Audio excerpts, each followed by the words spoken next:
নমস্কার, সবাই কেমন আছেন? আমি শোভা, কানাডা কথার আরেকটি নতুন ভিডিওতে আপনাদের সবাইকে স্বাগত।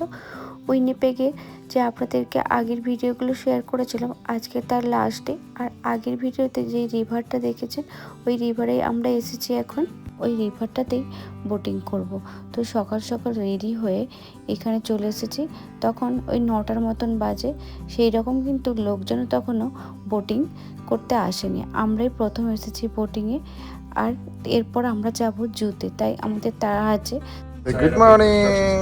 There's also a life ring at the front. There's an anchor in the corner. Exit gates on these two sides. Flares, first aid kit, fire extinguisher in the console. Two-way radio, boat hook, boat paddle. Most importantly, these two guys with big money. সকাল 9টাতেই প্রথম boating শুরু হয়। আমরা ওই বোটিংটাতেই নিয়েছি। আর এখানে জানেন তো, যিনি বোটিং করছেন উনি কিন্তু আমাদেরকে এই চারধারটা ঘুরে, উনি কিন্তু গাইডের মতন পুরো সব বলে বলে যাচ্ছে কোথা থেকে কোথায় কী আছে। এই বোটিংটা দুই দিকে কিছু কিছু দেখার জিনিস আছে, সেইগুলোই এখানে বলে বলে যাচ্ছে। আর এগুলো বিকেলের দিকে হলে বেশ ভালো হয়। আমরা আগের দিন এসেছিলাম বিকেলে করবো বলে, কিন্তু তখন বোটিংটা বন্ধ হয়ে গিয়েছিল। আর তাই সকালে এসেছি বোটিংটা করার জন্য, কারণ আমাদের কাছে টাইম নেই। কাল মানে লাস্ট দিন, ওই দিন আমরা ফিরে যাব। তাই জন্য আজকে সকালে বোটিংটা করে আমরা তারপর জুতে যাব। আর এখানে এটা হচ্ছে লেজিসলেটিভ বিল্ডিং, আর উনি দেখাচ্ছেন একটু করে, আর ওটা নিয়ে সমস্ত কিছু বলছেন। As a Métis leader, he led the resistance taking over Upper Fort Garry with armed resistance to colonial expansion. And it's currently closed because of all that scaffolding up there. That scaffolding is because they were removing a massive concrete ballast. Huge slab of concrete used to assist a couple of boaters to lift that middle of the bridge up on an angle to make way for shipping boats back then. Yeah. You can see the gears in the end of it. Yes. Now the meeting of the two rivers, this has been used by different indigenous nations from all over the continent for thousands of years. Grand gatherings of nations occurred here on a regular basis. The lands around here have layers and layers and layers of artifacts that go back thousands of years, that have things like shells from the Gulf of Mexico sitting alongside shells from the west coast, that kind of thing. Artifacts from all over the continent. They uncovered a 6,000-year-old cooking. আগের video আপনারা যারা দেখেছেন, ওই যে দূরে বিল্ডিংটা দেখছেন, ওটা হলো হিউম্যান রাইটস যে মিউজিয়াম, ওটার বিল্ডিং। আর ওই বিল্ডিং থেকে যে ব্রিজটা দেখা যাচ্ছিল, খুব সুন্দর ওই ব্রিজটা, ওই তলা দিয়েই আমরা এখন যাচ্ছি। এই পুরো রাইডটাই আধ ঘন্টার মতন এই ব্রিজের তলা থেকে ঘুরিয়ে, এক পাক ঘুরিয়ে আবার যেখান থেকে আমরা শুরু করেছিলাম ওখানে ফেরত নিয়ে যাবে। আর সকাল সকাল চারিধারের দৃশ্যটা খুবই ভালো লাগছে, প্লাস তার সাথে একদম রোদ ঝলমলে নেই, হালকা হালকা হালকা ঠান্ডা ঠান্ডাও আছে। Yeah, this is 880 kilometers. But then Lake Winnipeg and then Nelson River and up Hudson's Bay, which drains 1/3 of Canada's runoff water.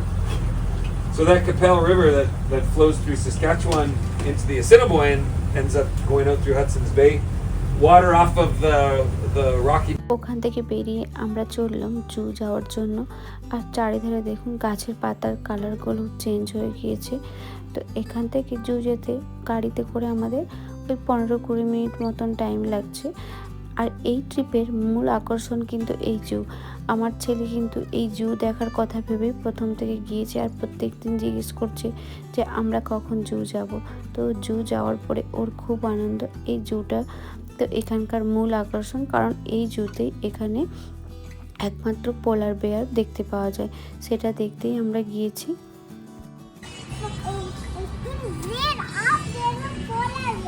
Polar bear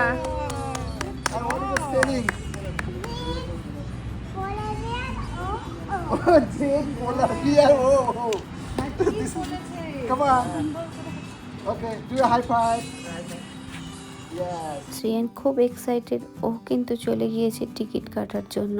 O R wait করতে পারছে না যে কখন পোলার বেয়ার দেখবে। আর এখান থেকে দেখুন চেয়ার পাওয়া যায় বাচ্চাদেরকে নিয়ে বসিয়ে ঘোরানোর জন্য। তো এইরকম একটা চেয়ার নিয়ে নিয়েছে। একসাথে দুটো করে চেয়ারও হয় বা আলাদা আলাদা করে চেয়ার হয়। তো একসঙ্গে জয়েন করা দুটো চেয়ার নিয়েছি, যাতে দুজন বাচ্চা একসাথে বসতে পারে বা একসাথে নিয়ে যেতে পারে, অসুবিধা হবে না। আর ঢুকেই দেখুন, ঢুকে এরকম একটা মোষ রাখা আছে। কত হর্নগুলো দেখুন কি সুন্দর, একদম পাকানো পাকানো। আর তার পাশে গাছের কালারটাও কি অপূর্ব সুন্দর লাগছে।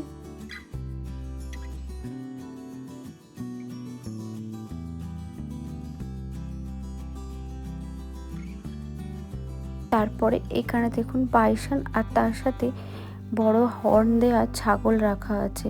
তো আমি প্রথম এত বড় শিপ দেখলাম, কি বড় বড় হর্ন। পেইন্ট হয়ে গেছে। এগুলো হচ্ছে শিপ, বাট হচ্ছে big horn sheep.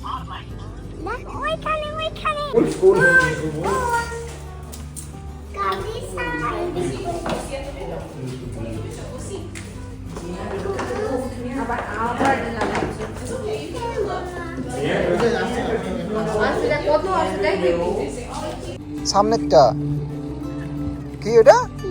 Peacock? Are you sure? Oh, there's like so many peacock. Cow কোথায় রে বাবা?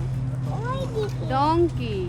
আমরা যেখানে থাকি সেইখানে তো সেই রকম জু বা সেই রকম কোনো কিছু নেই, শুধু একটা সায়েন্স সেন্টার আর মিউজিয়াম আছে। তো এই জুটার জন্য শ্রীহান কিন্তু খুব এক্সাইটেড। ও ছোটোবেলায় কলকাতার যে জুতে গিয়েছিল, ওই ছবিগুলো যখন ওকে দেখায়, ও তো প্রায় সব কিছু ভুলেই গেছে, কিছু তো পড়ে নেই। তো এই জুটার জন্য খুব এক্সাইটেড। আর যে পোলার বিয়ার দেখতে আসবো বললাম, এই পোলার বিয়ারের জায়গাটাতে চলে এসেছি। এই দিকটাতেও অনেকটা সেভাবে ঘেরা আছে আর একটা পাহাড়ের মতন করে করা আছে। দেখলাম এই দিকটাতে এখন পোলার বিয়ার নেই। বিভিন্ন সময় বিভিন্ন জায়গাতে পোলার বিয়ারগুলোকে রাখে। তো এখন অন্যদিকে আছে। এইখানটা পেরিয়ে আমরা সামনে আরও একটু বেরিয়ে যাব।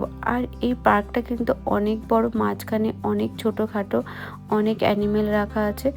আর একটুকু হাঁটতেই যেন হাঁপিয়ে গিয়েছে। আর এই দিকটা দেখুন কি সুন্দর মাউন্টেনের মতন করে ঝর্ণা, এই সমস্ত পরিবেশের মতন তৈরি করে রেখেছে, কেবের মতনও করে রেখেছে।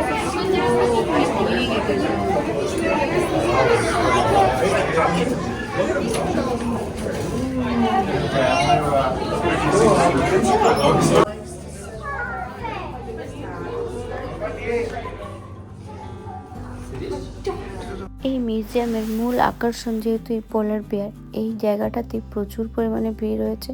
তো একটুখানি ভিড় কমতে আমরা একটু ভালো করে দাঁড়িয়ে একটু দেখলাম, ফটো তুললাম। মেনলি এখানে একটা বড় কাঁচের অ্যাকোয়ারিয়ামের মতন করা আছে, দুটো শিলফিশও রাখা ছিল ওখানে, প্লাস তার সাথে ওই পোলার বিয়ার দুটো রাখা আছে।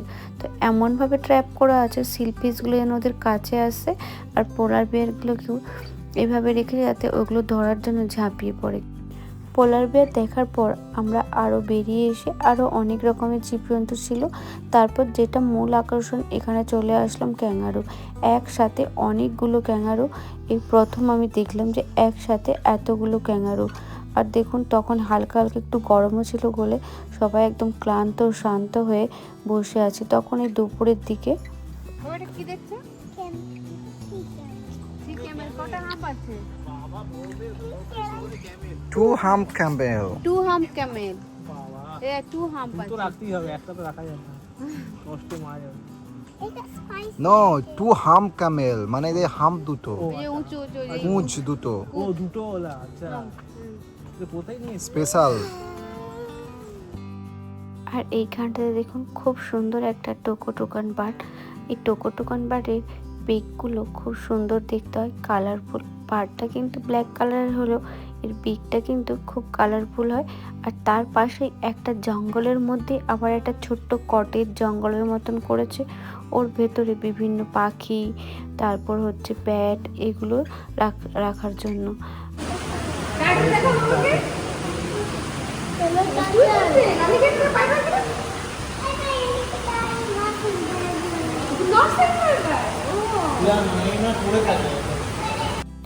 এই ট্রিপের মূল আকর্ষণ ছিল এই জু। এই জু দেখার জন্য আমরা রেজাইনা সাসকাচুয়ান থেকে ম্যানিটোবা চলে গিয়েছিলাম, যাতে শ্রীহান একটু আনন্দ পায়। তো আমরা দুটো ফ্যামিলি মিলে প্ল্যান করে আমরা ম্যানিটোবা গিয়েছিলাম উইনিপেগের জু দেখার জন্য।